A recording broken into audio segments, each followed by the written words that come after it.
एक गांव में सुरेश और रमेश नाम के दो भाई रहा करते थे। सुरेश बड़ा था, वहीं रमेश छोटा था। सुरेश अपनी किस्मत को ज्यादा मानता था, वहीं रमेश बुद्धिमान था। उन दोनों भाइयों में बहुत प्यार था, जिसे देखकर उनके माता पिता काफी ज्यादा खुश रहते थे। कुछ भी कहो, हमारे दोनों बेटे राम लक्ष्मण की जोड़ी लगते हैं। हाँ हाँ, तुम बिल्कुल सही कह रही हो शांति। कहीं हमारे बेटों को गांव वालों की नजर न लग जाए, क्योंकि ये लोग हमेशा साथ रहते हैं। अजी, यही डर तो मुझे लगा रहता है, क्योंकि गांव वाले अक्सर कर एक ही बात कहते हैं कि सुरेश रमेश जैसे भाई यहाँ कहीं नहीं। तभी वहाँ पर सुरेश और रमेश आ जाते हैं। अपने माता पिता को बातें करता हुआ देख सुरेश कहता है, हाँ हाँ, क्या हुआ? आप लोग क्या बातें कर रहे हैं? अरे कुछ नहीं बच्चों। बस तुम दोनों की ही बातें कर रहे थे। आओ आओ आओ आओ आओ, खेतों का सारा काम हो गया। हाँ हाँ पिताजी, हम दोनों ने मिलकर खेतों का सारा काम संभाल लिया। ये तो बहुत अच्छी बात है। तुम लोगों की जोड़ी हमेशा ऐसी ही बनी रहे। हाँ हाँ माँ, क्यों नहीं। और वैसे भी रमेश मेरा छोटा भाई है और मैं इससे बहुत प्यार करता हूँ। क्यों छोटे, बढ़िया ना? हाँ माँ, मैं भी अपने बड़े भैया से बहुत प्यार करता हूँ। बहुत अच्छे हैं बड़े भैया। धीरे धीरे समय गुजर रहा था। समय के साथ साथ सब सही चल रहा था। एक बार रमेश की तबीयत थोड़ी खराब हो गई, जिसे देखकर सुरेश ने कहा, अरे भाई, क्या बात है, क्या हो गया? हो, लगता है कि तेरी तबीयत ठीक नहीं है। हाँ भैया, लगता है कि बुखार आ गया। पर आज तो हमें फसलों को काटना था ना। हो। अच्छा चल ठीक है, तू चिंता मत कर। मैं सारी फसलों को अकेले ही काट लूंगा। तू बस आराम कर। भैया, आप अकेले कैसे काटेंगे? अगर मैं होता तो जल्दी कट जाती। अरे रे रे रे रे। अच्छा ठीक है, तू परेशान मत हो। मैं सारी फसल को काट लूंगा, तू आराम कर। तेरे पूरे शरीर में दर्द हो रहा है ऐसा लग रहा है। आराम कर, आराम कर, आराम। ये कहकर सुरेश खेतों की तरफ चला गया। खेतों पर आने के बाद सुरेश फसल को काटने लगता है। तभी वहाँ हरिया आ गया और सुरेश को अकेला देखकर हरिया ने कहा, अरे सुरेश भैया, क्या बात है? आज अकेले अकेले फसल काट रहे हो? तुम्हारा छोटा भाई दिखाई नहीं दे रहा। अरे हरिया, आज उसकी तबीयत खराब हो गई है, इसीलिए वो नहीं आ पाया। तबीयत खराब हो गई है या फिर कहीं जानबूझकर खराब कर ली है? मतलब खेत काटने का। ये तुम क्या कह रहे हो हरिया? जानबूझकर वो ऐसा क्यों करेगा? फालतू की बात मत बोलो। अरे क्योंकि भैया आज फसल कटनी थी ना, इसी वजह से। नहीं, मेरा भाई ऐसा नहीं है। उसे बस हल्का फुल्का बुखार है, शरीर में दर्द है और कुछ नहीं। फालतू की बात मत करो। हाँ, सब पता है मुझे। वैसे भी तुम्हारा छोटा भाई है बड़ा ही बुद्धिमान। अरे बुद्धिमान होने से कुछ नहीं होता। अगर किस्मत साथ नहीं देती है तो फिर बुद्धि क्या करेगी, हैं? हाँ भैया, ये बात भी तुमने ठीक कही। और वैसे भी तुम तो किस्मत को ही सबसे ज्यादा मानते हो। हाँ बिल्कुल, क्योंकि किस्मत के भरोसे ही सब कुछ होता है।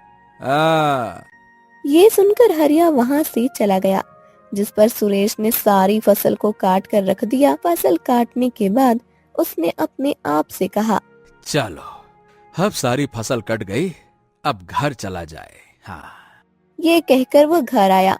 पर समय के साथ अब सुरेश को गांव वालों की बातें सही लगने लगी थी और उसने अपने आप से कहा, पता नहीं मुझे ऐसा क्यों लगता है कि ये छोटा भाई रमेश हमेशा काम से बचता रहता है, क्योंकि सारा काम तो मैं अकेले ही करता हूँ।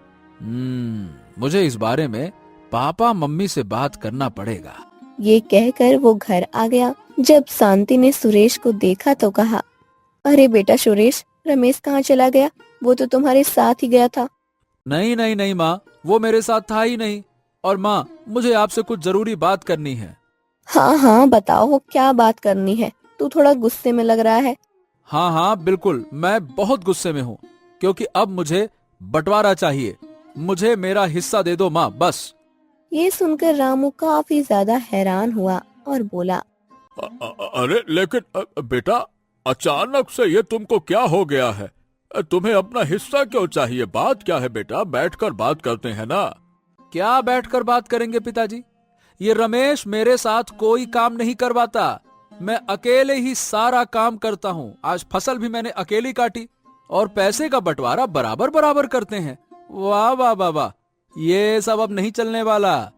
अब ऐसा ऐसा कुछ नहीं है बेटा। अब वो भी तुम्हारे साथ काम में हाथ बटाता है।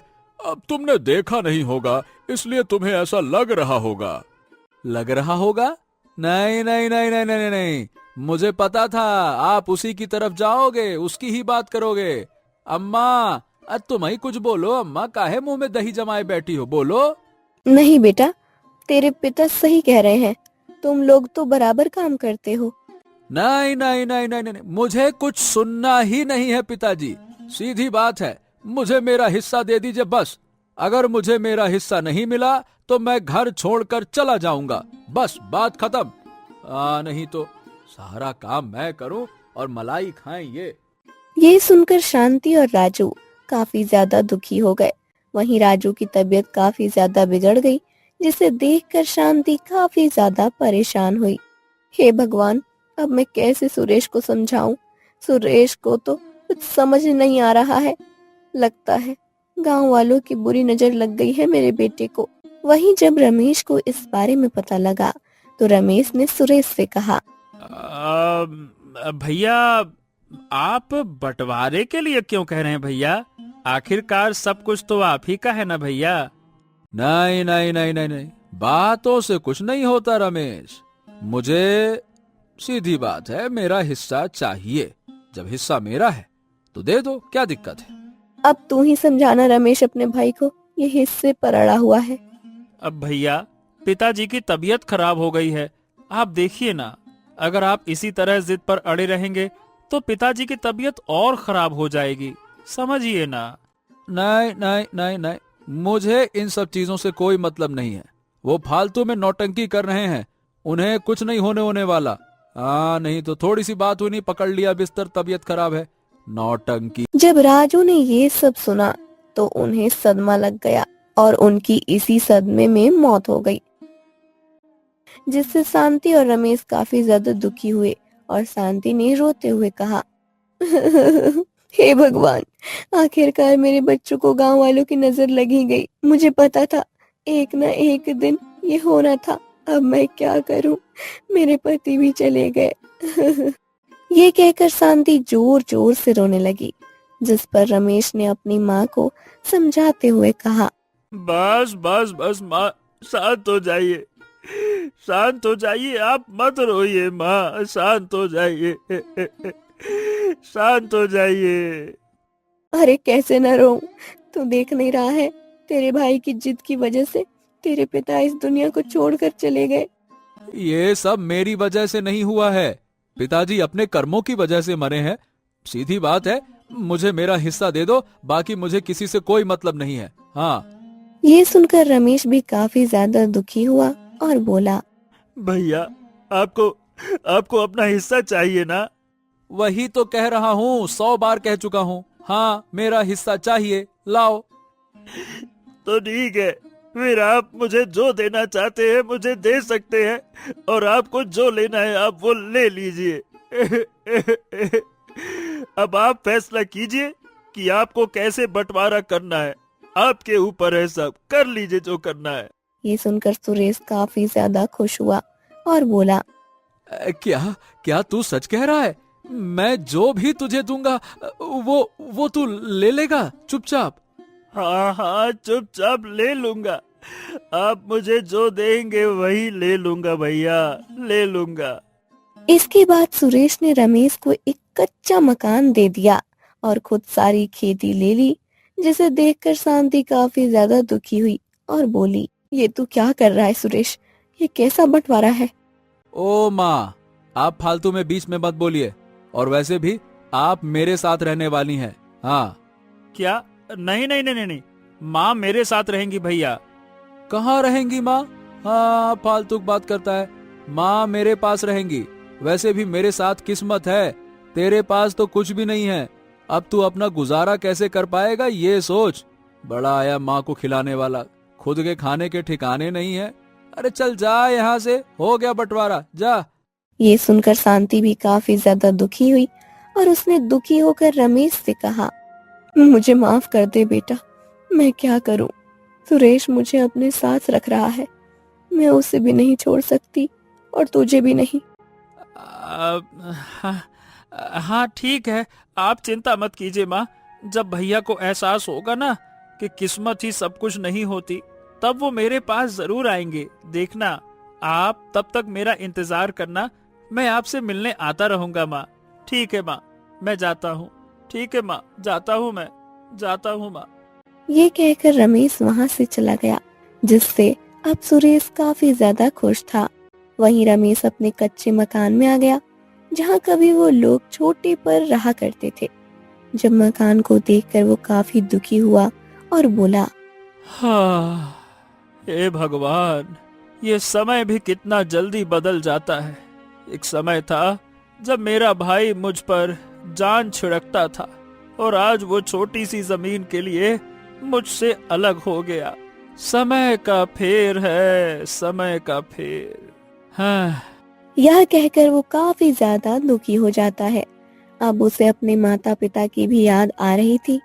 पिता तो अब इस दुनिया में नहीं रहे, पर माँ अब उसके बड़े भाई के साथ रह रही थी। और भैया ने तो माता पिता को भी नहीं छोड़ा, उनका भी बंटवारा कर लिया। काश आज पिताजी होते तो कम से कम मैं तो उनके साथ रहता। अब तो मैं क्या करूं, मुझे कुछ समझ ही नहीं आ रहा है। अब रमेश को अपना घर खर्च चलाने के लिए कुछ न कुछ काम करना था और उसने अपने आप से कहा, ये जिंदगी किस मोड़ पे आ गई है। ऐसा करता हूँ, जंगल जाकर लकड़ी ले आता हूँ, कम से कम रात को खाना ही बना लूंगा, फिर कल से मजदूरी करने चला जाया करूंगा। हाँ, ये सही रहेगा। ये कहकर रमेश जंगल चला गया। वहीं दूसरी तरफ सुरेश काफी ज्यादा खुश था, क्योंकि उसके साथ उसकी माँ और किस्मत दोनों थी। और उसने अपनी माँ से कहा, अरे अम्मा, तुम दुखी काहे होती हो? मैं आपको कभी भी किसी चीज की कमी नहीं होने दूंगा। अगर तू सच में ये चाहता है कि मैं दुखी न रहूं, तो मुझे मेरा बेटा छोटा लौटा दे। नहीं नहीं नहीं नहीं नहीं, आप कुछ और ले लीजिए, पर आपको रमेश नहीं मिल सकता, क्योंकि अब आप मेरे साथ रहेंगी, उसके साथ नहीं। तू आखिर इतनी जल्दी कैसे बदल गया? एक समय था जब तू अपने छोटे भाई को कितना प्यार किया करता था, और आज तू एक छोटी सी जमीन के लिए अपने भाई से अलग हो गया। ये सुनकर सुरेश भी थोड़ा सोच में पड़ गया, पर फिर उसने कहा, नहीं नहीं नहीं नहीं नहीं, ऐसा कुछ नहीं है अम्मा। अरे वो सब मेरी गलत फहमी थी। आज के समय में कोई किसी का नहीं होता, और सगा भाई तो सगे भाई का खास तौर पे नहीं होता। ये सुनकर शांति काफी ज्यादा दुखी हुई और बोली, नहीं, ये सब मेरी ही गलती है। मुझे पहले ही तुम लोगों को अलग कर देना चाहिए था, तो कम से कम मुझे आज ये सब देखना तो नहीं पड़ता। ये सुनकर सुरेश ने कुछ नहीं कहा और वो वहां से चला गया, जिस पर शांति काफी ज्यादा दुखी हुई और बोली, पता नहीं मेरा बेटा रमेश क्या कर रहा होगा। अब वो पता नहीं किस तरह अपना गुजारा करेगा, क्योंकि अब तक मैं उसका ध्यान रखती थी। हे भगवान, ये आप कैसा परीक्षा ले रहे हैं। धीरे धीरे समय गुजर रहा था। रमेश ने मजदूरी करके अपने लिए इतना कर लिया था कि अब वो अपने घर में आराम से रह सके। एक दिन रमेश ने अपने आप से कहा, हाँ, बहुत दिन हो गए जंगल नहीं गया। ऐसा करता हूँ, आज जाकर जंगल से लकड़ियाँ ले आता हूँ। तभी उसे अपनी माँ की भी याद आ गई, क्योंकि वो बहुत दिनों से अपनी माँ से मिला भी नहीं था। क्या करूं, क्या करूं, मुझे माँ की बहुत याद आ रही है। पर अगर वहां जाऊंगा तो भैया मुझे भगा देंगे, क्योंकि पिछली बार भी उन्होंने मुझे भगा दिया था। क्या करूं, माँ से मिलना ही नहीं हो पाता। देख रहे हो भगवान। ये कहकर रमेश काफी ज्यादा दुखी हो गया। अभी वह दुखी हो ही रहा था, तभी उसे अपनी माँ की आवाज सुनाई दी। अपनी माँ की आवाज वो घर से बाहर आया तो शांति खड़ी हुई थी, जिसे देखकर वो काफी खुश हुआ और बोला, हाँ हाँ, अरे माँ आप यहाँ? हाँ हाँ बेटा, मैं तुझसे मिलने आई हूँ। अरे आप यहाँ क्यों आई? अगर भैया को पता चल गया तो वो बहुत उल्टा सीधा कहेंगे। अरे मुझे उसकी कोई परवाह नहीं है, और वैसे भी मैं उसके साथ रह तो रही हूँ, क्या मैं तुझसे मिलने भी नहीं आ सकती? हाँ हाँ क्यों नहीं, आइए ना, घर के अंदर आइए, आइए आइए आइए। नहीं नहीं, मैं यही ठीक हूँ। इसके बाद शांति अपने बेटे से बात करती है तो बताती है, बेटा सुरेश कोई काम नहीं करता है, दिन भर घर पर पड़ा रहता है। हैं? पर क्यों माँ, वो काम क्यों नहीं करते? उन्होंने काम के चक्कर में ही तो बंटवारा किया था कि सारा काम उन्हें करना पड़ता है, और अब बंटवारे के बाद काम ही नहीं करते। क्योंकि उसे अपनी किस्मत पर बहुत भरोसा है। वो सोचता है कि किस्मत के भरोसे वो सब कुछ फिर से पा सकता है, इसलिए। आहा, इसी सोच की वजह से तो माँ भैया हमसे दूर हो गए हैं। हाँ हाँ बेटा, मुझे तो कुछ समझ नहीं आता। मैं तेरे भाई को बहुत समझाती हूँ, पर वो मेरी कोई बात नहीं मानता है। अच्छा ठीक है, अब आप चिंता मत कीजिए माँ, सब सही हो जाएगा, बस समय आने दीजिए, हो जाएगा ठीक। इसके बाद शांति वहाँ से चली गई। शांति के जाने के बाद रमेश ने कहा, हाँ अब ऐसा करता हूँ, जंगल चला जाता हूँ।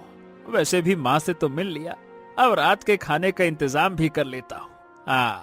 ये कहकर वह जंगल चला गया। ये कहकर रमेश जंगल आ गया, पर उसे ज्यादा अच्छी लकड़ी नहीं मिली, जिस पर उसने कहा, अरे क्या चक्कर है, यहाँ पर तो लकड़ी ही नहीं है।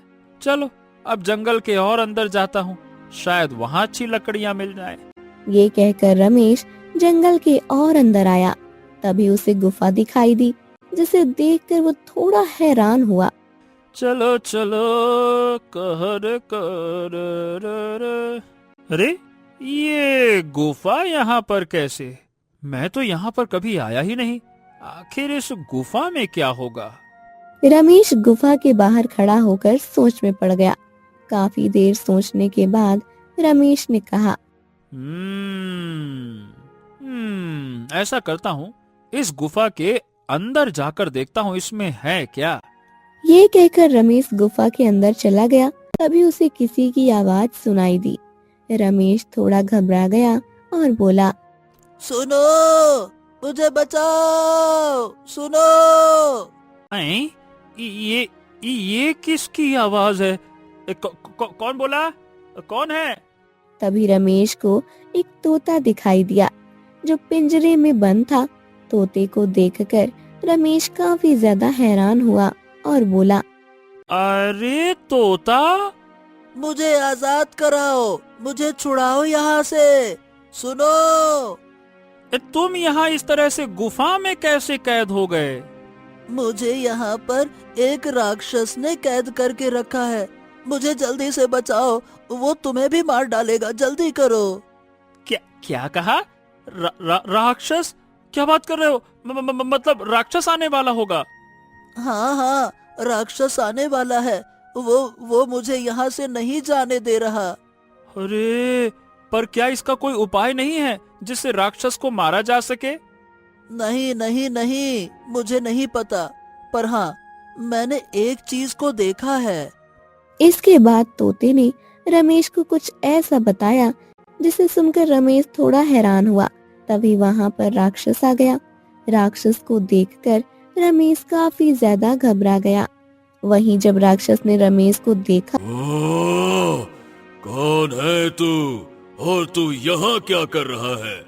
ओ, इसका मतलब तू यहाँ पर तोते को छुड़ाने आया था? हाँ? नहीं, ऐसा कुछ नहीं है। मैं तो बस यहाँ टहलते टहलते देखने आया था कि यहाँ रहता कौन है।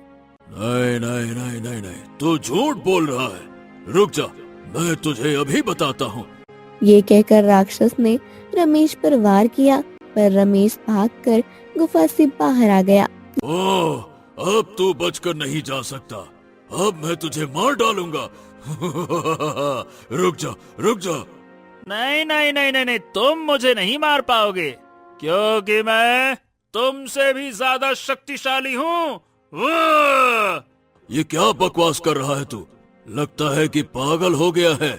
मुझसे शक्तिशाली कोई नहीं है। अरे जाओ जाओ, तुम झूठ बोल रहे हो। तुमसे शक्तिशाली तो मैं ही हूँ। नहीं तो। अब तो राक्षस काफी हैरान था कि रमेश ऐसा क्यों कर रहा है, और राक्षस ने कहा, ये बता, क्या तेरे पास कोई सबूत है क्या, जिससे पता चले कि तू हमसे भी ज्यादा शक्तिशाली है? बता। हाँ, क्योंकि जो मैं कर सकता हूँ तू वो नहीं कर सकता। आखिर ऐसा कौन सा काम है जो तुम कर सकते हो लेकिन मैं नहीं कर सकता? बोलो। देखो, जोश में होश मत खो बैठना। फिर से सोच लो, कहीं ऐसा ना हो कि तुम्हें बाद में पछताना पड़ जाए। नहीं नहीं नहीं नहीं, मुझे क्यों पछताना पड़ेगा? मैं तो सारे काम कर लेता हूँ। बता, कौन सा काम? ये सुनकर रमेश मन ही मन काफी ज्यादा खुश हुआ और राक्षस से बोला, ठीक है, अगर ऐसी बात है जो मैं कर सकता हूँ वो तुम कर सकते हो तो फिर ठीक है। जैसा मैं करूँ वैसा ही तुम करना। बोलो हाँ। हाँ हाँ हाँ, क्यों नहीं। मैं डरता हूँ क्या? बता बता, मुझे क्या करना है, बोल। इसके बाद रमेश ने एक लकड़ी को तोड़ कर दिखाया, जिसे देखकर राक्षस जोर जोर से हंसने लगा और बोला,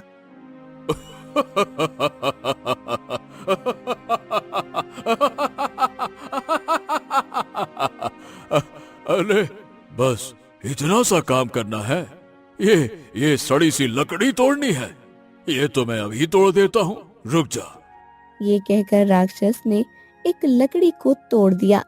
इसके बाद रमेश एक एक करके काम करवाता गया और तभी रमेश ने अपने सिर पर हाथ रखा और कहा, अच्छा, अब ऐसा करके दिखाओ, करो। हाँ हाँ, क्यों नहीं, मैं अभी करता हूँ, ये देखो।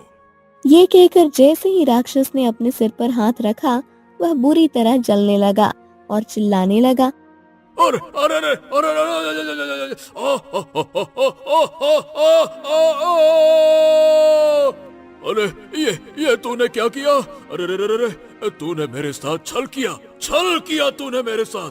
ओ, ओ, ओ, ओ, ओ, ओ, ओ। और कुछ ही देर में राक्षस जलकर मर गया, जिसे देखकर रमेश काफी ज्यादा खुश हुआ और बोला, ओ, इसका मतलब तोता सही कह रहा था। राक्षस कभी भी अपने सर पर हाथ नहीं रखता था, क्योंकि अगर वो सिर पर हाथ रखेगा तो मर जाएगा। इसके बाद रमेश फिर से गुफा के अंदर गया और तोते से बोला, हाँ, वो राक्षस तो मर गया। अब तुम्हें परेशान होने की जरूरत नहीं है। क्या? राक्षस मर गया? पर कैसे? अरे, तुमने ही तो कहा था वो अपने सर पर हाथ नहीं रखता। बस फिर क्या, मैंने ऐसी चक्री चलाई कि मैंने उसके सर पर उसका हाथ रखवा दिया और वो जलकर भस्म हो गया। वाह वाह वाह, क्या तुम सच कह रहे हो? ये तो बहुत अच्छी बात है। अब मुझे यहाँ से आजाद कर दो। हाँ हाँ, क्यों नहीं, रुक जाओ, मैं तुम्हें अभी आजाद करता हूँ। ये लो। ये कहकर रमेश ने पिंजरे को खोल दिया और जैसे ही तोता पिंजरे से बाहर निकला तो वो एक राजकुमार में बदल गया, जिसे देखकर रमेश काफी ज्यादा हैरान हुआ और बोला, अरे बाप रे, तुम एक राजकुमार में कैसे बदल गए? तुम तो एक तोते थे ना? हाँ हाँ, राक्षस ने हमें तोता बना दिया था। अरे, पर क्यों? राक्षस ने तुम्हें तोता क्यों बना दिया था? हाँ, अब ये तो मुझे भी नहीं पता कि आखिर उसने हमारे साथ ऐसा क्यों किया, पर वो मुझे आजाद नहीं कर रहा था। मुझे बस यहाँ से आजाद होना था और तुम्हारा बहुत बहुत धन्यवाद। आज तुम्हारी बुद्धिमानी की वजह से वो राक्षस मारा गया। शाबाश शाबाश। अरे राजकुमार, अब आप ऐसा क्यों कह रहे हैं? ये तो मेरा सौभाग्य है जो मैंने आपको आजाद कराया। अब आपको अपने राज्य जाना चाहिए। हाँ हाँ हाँ, क्यों नहीं, और तुम भी हमारे साथ चल रहे हो क्योंकि तुम बहुत बुद्धिमान हो और मुझे ऐसे ही बुद्धिमान मंत्री की आवश्यकता है। चलो हमारे साथ। ये सुनकर रमेश काफी ज्यादा खुश हो गया और वो राजकुमार के साथ उसके महल आ गया। वहीं दूसरी तरफ सुरेश अपने घर में काफी दुखी बैठा हुआ था, क्योंकि आलस करने की वजह से सुरेश का सारा धन जा चुका था और अब किस्मत भी उसका साथ नहीं दे रही थी, जिस वजह से उसने अपनी माँ से कहा, हाँ, पता नहीं माँ क्या हो गया है मेरी किस्मत को, मेरा साथ ही नहीं दे रही, बताओ भला।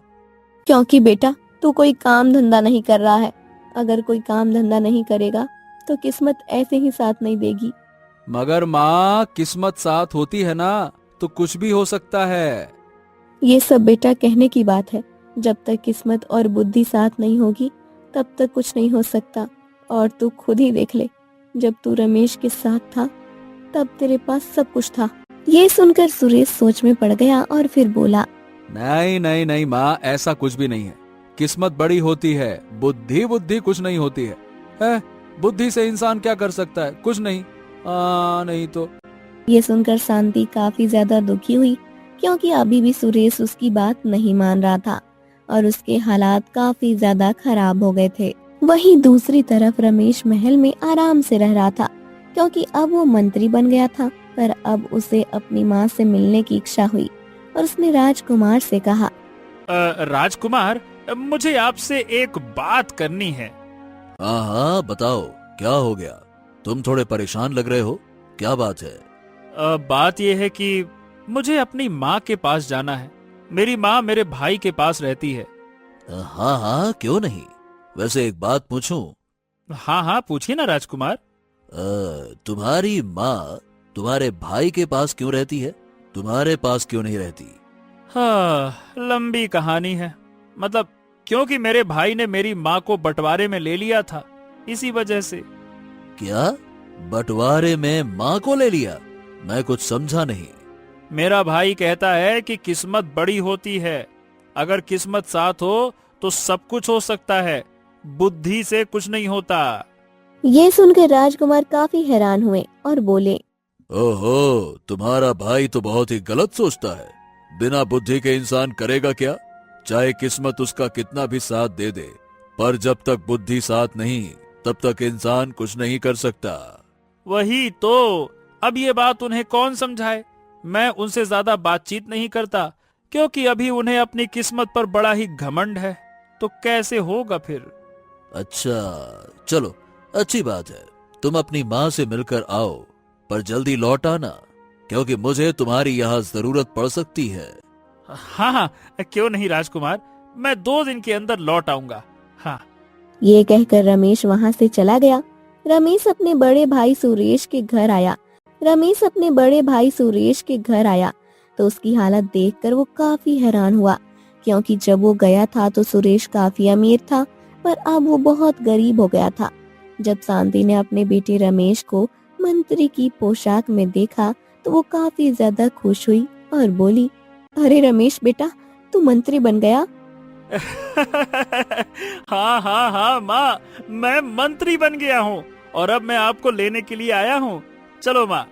ये सुनकर शांति काफी ज्यादा खुश हो गई। तभी वहाँ सुरेश आया और बोला, अरे तू मंत्री कब बन गया और यहाँ क्या करने आया है? मैं अपनी माँ को ले जाने आया हूँ भैया। नहीं नहीं नहीं नहीं नहीं, मेरी माँ कहीं नहीं जाएगी, वो मेरे साथ रहेगी। नहीं नहीं नहीं नहीं, अब माँ आपके साथ नहीं रहेगी, क्योंकि अब आपकी किस्मत आपका साथ नहीं दे रही। मेरी बुद्धि देखिए, मैं अपनी बुद्धि से मंत्री बन पाया और अब मेरी माँ मेरे साथ ही जाएगी। हाँ, चाहे कुछ भी हो जाए। ये सुनकर सुरेश काफी ज्यादा हैरान हुआ और बोला, नहीं नहीं नहीं नहीं, बंटवारे में माँ मेरे हिस्से में आई थी तो मैं अपना हिस्सा तुझे क्यों दे दूं? नहीं, अब मैं अपने बेटे रमेश के साथ जाऊंगी, क्योंकि तू कहता था ना बुद्धि से कुछ नहीं हो सकता। देख, बुद्धि से रमेश मंत्री बन गया और तू किस्मत के भरोसे गरीब हो गया है। ये सुनकर सुरेश काफी ज्यादा दुखी हुआ। इस पर रमेश ने कहा, चलिए माँ, मैं आपको लेने आया हूँ। अब आपको यहाँ रहने की कोई जरूरत नहीं है, चलिए। हाँ हाँ, क्यों नहीं बेटा, मैं भी तेरा ही इंतजार कर रही थी। इसके बाद रमेश अपनी माँ को ले गया, जिससे सुरेश काफी ज्यादा खुश हुआ उसे कुछ समझ नहीं आ रहा था वो क्या करे, और उसने अपने आप से कहा, हे भगवान, अब मैं क्या करूं? मेरी हालत तो बहुत ज्यादा खराब हो गई। अरे रे रे रे। धीरे धीरे समय के साथ सुरेश की हालत और खराब हो रही थी और उसे समझ आ गया था कि अगर वो किस्मत के भरोसे रहा तो मर जाएगा। और उसने अपने आप से कहा, अब मुझे अपने छोटे भाई से मदद लेनी ही पड़ेगी। पता नहीं वो मेरी मदद करेगा या नहीं। चलो एक बार उससे जाकर पूछता हूँ। ये कहकर सुरेश महल आ गया। महल आने के बाद सुरेश ने देखा उसका भाई आराम से सो रहा है। जब रमेश को यह बात पता लगी उसका भाई उससे मिलने आया है तो वो सुरेश के पास गया और बोला, अरे भैया, आप यहाँ पर? बताइए। हाँ हाँ, मैं तुझसे ही मिलने आया था छोटे। मेरी मदद कर दे, इसी के साथ मुझे माफ भी कर दे, क्योंकि मैंने सोचा किस्मत ही सब कुछ होती है, पर मैं गलत था। मुझे मुझे माफ कर दे छोटे, मुझे माफ कर दे। ये कहकर सुरेश जोर जोर से रोने लगा। अपने भाई की ऐसी हालत देखकर रमेश ने कहा, अरे बस बस बस बस बस बस भैया, बस शांत हो जाइए। आप ये क्यों कह रहे हैं? मैं तो आपको समझाना चाहता था कि किस्मत के भरोसे कुछ भी नहीं होता है। तभी वहाँ पर शांति भी आ गई और शांति ने कहा, हाँ हाँ बेटा, तू रो मत, अब सब कुछ सही हो जाएगा, रमेश है तो। नहीं माँ नहीं, मैंने जो किया उसकी सजा मुझे मिलनी चाहिए। हे रमेश, तू चाहे तो मुझे सजा दे दे, राजकुमार से कह के कारावास में डलवा दे, कोड़े मरवा दे मुझको। अरे नहीं भैया, क्या बातें कर रहे हो भैया? आपको कोई सजा की जरूरत नहीं है। आप मेरे भैया हो। मैं तो बहुत खुश हूँ कि आपको अपनी गलती का एहसास हुआ। अब आप मेरे साथ आराम से रहिए, एक अच्छे परिवार की तरह, माँ के साथ।